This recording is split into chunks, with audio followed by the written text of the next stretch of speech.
Give me 5. Laro ng mga henyo.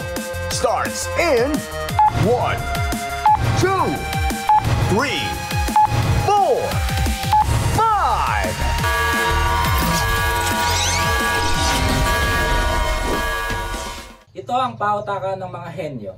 Give me 5! Ito na ang team number 1, Alyona and Gwen. Hello po!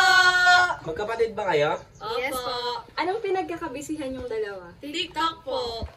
Wow, sample nga. Music please. Yo, yo, yo, yo, yo, yo, you should just let me freak you. I say yo, yo, yo, yo, yo, yo, yo, you should just... Sinong maglalaro sa inyong dalawa? Si Gwen po. So, Alyona, may mensahe ka ba kay Gwen? Go, Sister Red! Sige, simulan na natin ang laro. Good luck, Gwen. Thank you po. Okay, Gwen, choose your category.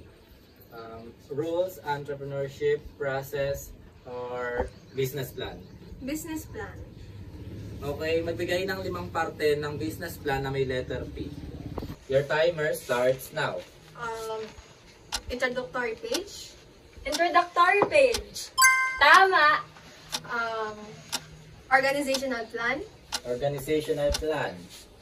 Tama. Summary. Summary. Mali.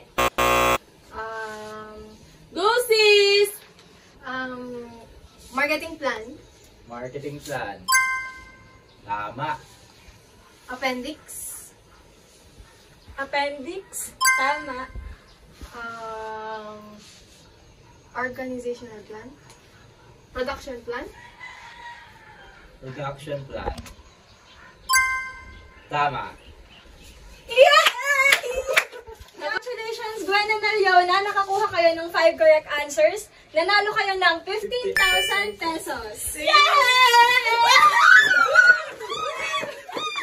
Ba kayong sabihin? Thank you po!